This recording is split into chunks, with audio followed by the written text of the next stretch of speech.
মুসলিম সংখ্যাগরিষ্ঠ হলেও ভারত বা পাকিস্তান যে কোনো রাষ্ট্রের সঙ্গে যোগ দেওয়ার স্বাধীনতা ছিল কাশ্মীরের। তবে আদিবাসীদের আক্রমণের মুখে কাশ্মীরের তৎকালীন হিন্দু মহারাজা হরি সিং সহায়তার বিনিময়ে ভারতের সঙ্গে যোগ দিতে সম্মত হন।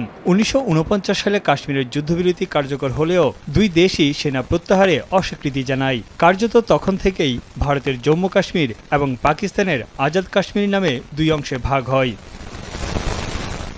পুরো কাশ্মীর ভূখণ্ড নিজেদের দাবি করলেও কিছু অংশে কর্তৃত্ব বজায় রেখেছে ভারত ও পাকিস্তান।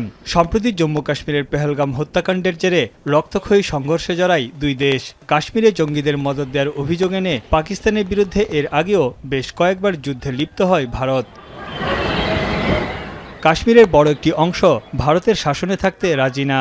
বিশেষ রাজ্যের মর্যাদা এবং কাশ্মীরি জনগণ পূর্ণ স্বাধীনতার দাবিও জানায়। কাশ্মীরি ভারতের একমাত্র অঞ্চল যেখানে মুসলিমরা সংখ্যাগরিষ্ঠ। জম্মু কাশ্মীরের ৭০ লাখ জনসংখ্যার প্রায় ৬০% মুসলিম, যেখানে উচ্চ বেকারত্বের পাশাপাশি বিক্ষোভ ও বিদ্রোহ লেগেই আছে।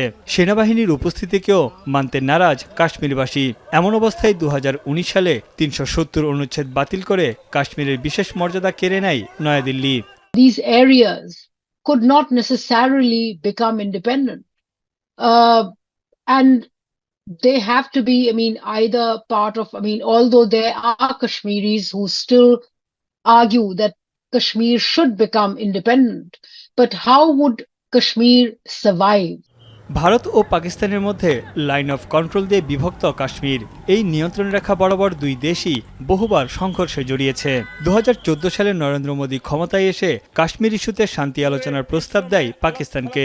এর ঠিক এক বছর পরই পাঞ্জাবের পাঠানকোটে ভারতীয় বিমান ঘাঁটিতে হামলার দায় পাকিস্তানের ঘাড়ে চাপায় ভারত। ভেস্তে যায় দুই দেশের মধ্যে শান্তি আলোচনা।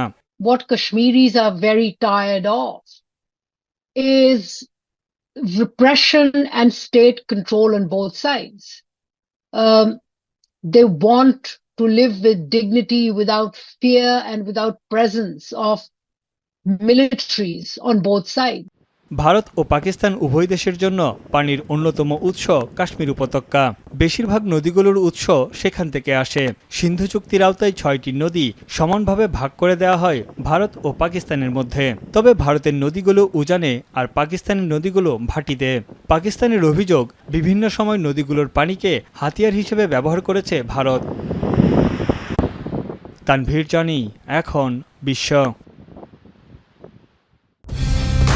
কালার এক্সপার্ট, জর্জ স্যাপ এবং মাইল্ড অন হ্যান্ডস টেকনোলজি সমৃদ্ধ অরিক্স ক্রিস্টাল ওয়াশ আপনার লন্ড্রি এক্সপার্ট।